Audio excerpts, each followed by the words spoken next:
You know, look. Okay, I don't want to say too much about it, but because I'm going to cover it in another video. But look, you had Bill Clinton was the last Democrat to flip Georgia. I think it was Bill Clinton, right? His second run for office, his re-election, he didn't keep Georgia. He lost it, right? He lost Georgia in the second run. But he was re-elected, of course. And then after that, you had Al Gore. Al Gore didn't win Georgia, right? After that, you had John Kerry. John Kerry didn't win Georgia. Both of those guys ran against Bush, right? W. And then after that, you had Obama, who ran against McCain. Obama didn't flip Georgia, right? In neither one of his elections did he flip Georgia, right? So when he ran against McCain, as well as when he ran against Mitt Romney, he couldn't flip Georgia. Hillary didn't flip Georgia.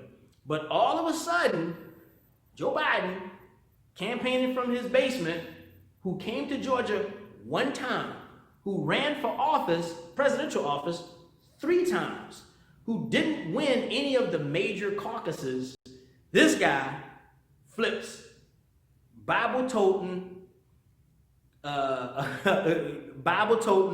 gun-toting, deep red, religious Christian, anti-abortion, the whole business. That guy who barely came here, who barely tried, he flips Georgia.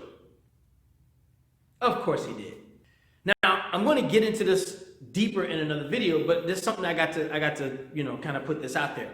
There are certain things that are consistent with presidential elections, right?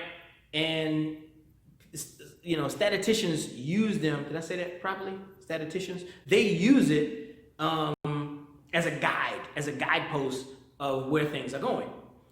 Joe Biden, in order for him to win, committed an unheard of statistical anomaly on a multitude of fronts.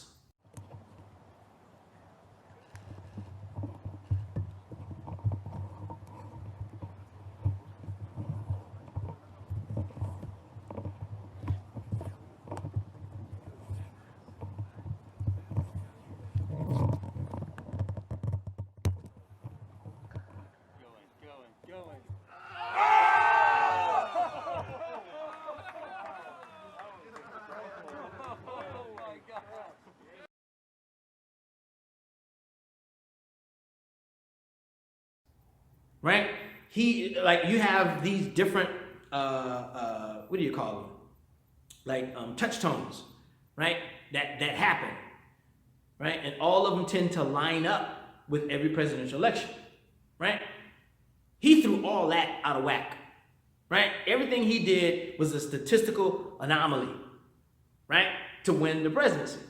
Check this out. First of all, the historical record indicates that when a sitting president increases his vote totals relative to his original election, he is reelected. President Trump did increase his vote, not by hundreds of thousands of votes, but by over 10 million votes. Trump's support among Hispanics, a group often described as hostile to him, expanded to 32%. Even more among Hispanic men. His support among blacks increased this year by 50%. So the racist dude got 10 million more votes than his last election, and he still lost to a guy who ran 3 times and never got the nomination. Of course. Let's keep going. Another basic fact, certain American states almost always go with the winner. Florida and Ohio are at the top of that list, partly because they reflect the demographic composition of the U.S. as a whole. If you add Iowa, you can predict with high confidence that the winner of those 3 states will also be the winner of the presidential election. Trump not only carried these states, he won them very comfortably. Ohio and Iowa by 8%. Florida by over 3%. Okay, so this is why everyone has their eye on Ohio Florida, and Iowa. I think Iowa is the first caucus in campaign season, right? This is why it's so important, right? Because the person who wins it, you tend to go on to win the presidency. This is a historical consistency, but let's keep looking. There's another measure of who is the winner in the presidential election that is even more persuasive. This measure indicates that there was something very strange, even inexplicable, about the outcome of this year's presidential election in the swing states. There are numerous bellwether counties across the United States that almost always vote for the winner in the national election. These are counties that voted for the winner in presidential elections from 1980 to 2016. In 2020, with rare exceptions, these counties suddenly reversed course. They did not vote for the person regarded as the winner, but for Donald Trump. 19 counties have been identified whose vote is viewed as a particularly good predictor of the outcome in the presidential election. They are virtually certain to go with the winner. It has been assumed that if a candidate carries 15 to 16 of those 19 counties, he is also bound to be the winner of the presidency. President Trump won 18 out of these 19 counties. He won 18 out of these 19 bellwether counties, but he still lost the presidency. Yeah, of course he did. Let's move on. Given Trump's nationwide surge, it is not surprising that contrary to media predictions of a blue wave, the Republicans actually gained 13 seats in the House of Representatives. Not a single Republican incumbent House member lost. Not a single one. Although far more Republicans than Democrats were up for re-election in the Senate. They were able to defend their hold on that body. Republicans generally did very well down ballot. They captured both houses in the New Hampshire legislature. So they lost all these House seats, but won the presidency. Yeah, that happened. I mean, the same thing happened with Obama, right? Obama lost a historical number of congressional seats.